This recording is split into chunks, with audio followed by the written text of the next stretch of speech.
उसमें हैसियत है, दम है, औकात है, वो अगर एक मर्द है तो ऐसे संजय जायसवाल को कहते हैं कि आप मेरे सामने टीवी डिबेट पे आ जाओ। मेरे साथ इस वक्त वीआईपी के मुखिया मुकेश सहनी हैं, जो पिछले 10 दिनों से लगातार यहाँ डेरा डाले हुए हैं।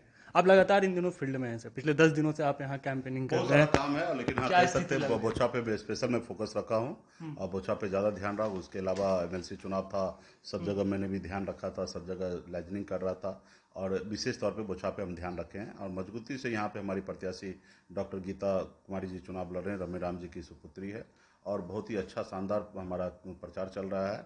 और पूरा उम्मीद है कि जो मेरे साथ अन्याय हुआ है बोछा के जनता हमारे साथ न्याय करेंगे और बोछा के जनता भी जागरूक है और पूरा भरोसा है कि हमारे प्रत्याशी यहाँ से चुनाव अच्छे मार्जिन से जीतेंगे। मतलब एक चर्चा बहुत तेज है कि आप यहाँ खुद से जीतने के ज्यादा बीजेपी को हराने के लिए लड़ रहे हैं।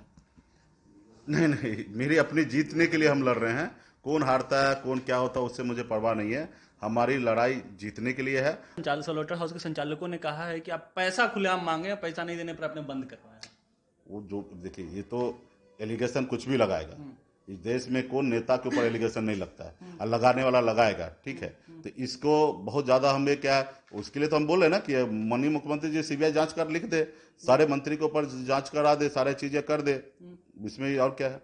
अच्छा, आप उत्तर प्रदेश, आप बार बार बोल रहे थे कि बीजेपी के साथ हमारी बैठक हुई थी, संजय जायसवाल को नहीं पता है, तो बंद कमरे में बैठक का राज क्या है? पब्लिक को जानना चाह रही है। ये बंद कमरे का चीज बंद कमरे में रहने दीजिए, ठीक है। चल, एक चीज है कि आप लगातार गठबंधन बदल रहे हैं, आपको नहीं लगता है कि आपकी छवि राज्य में एक अविश्वसनीय नेता की बनते जा रही है? वो क्या बन रहा है पूरे राज्य को पता है और आप किसी के एजेंडा को सिद्ध नहीं कीजिए तो अच्छा रहेगा।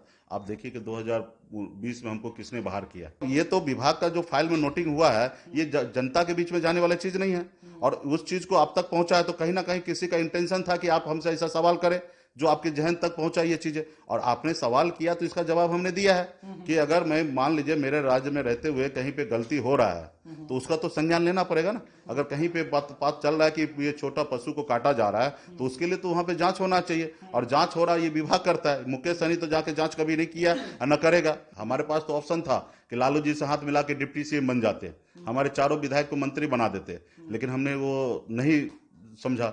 अगर हमें बदलना रहता तो उस समय बदल लेते। अगर उसमें हैसियत है, दम है, औकात है, वो अगर एक मर्द है तो ऐसे संजय जायसवाल को कहते हैं कि आप मेरे सामने टीवी डिबेट पे आ जाओ, पूरे बिहार का, देश का नेशनल चैनल को सबको बुला दो और एक तरफ आप बैठो एक तरफ हम बैठते हैं और फिर बताते हैं कि विभाग में कौन गड़बड़ कर रहा है और कौन क्या कर रहा था। बहुत बहुत शुक्रिया सर। तो ये मुकेश सहनी जी थे, जो बोल रहे हैं कि हमेशा संघर्ष करते रहेंगे, जीते हारे इन पर फर्क नहीं पड़ता है। बीजेपी के सभी आरोपों को ये बेबुनियाद और गलत बता रहे हैं, ये उनसे खुलेआम चुनौती और डिबेट करने के लिए तैयार हैं। शंभुनाथ, दैनिक भास्कर, पटना।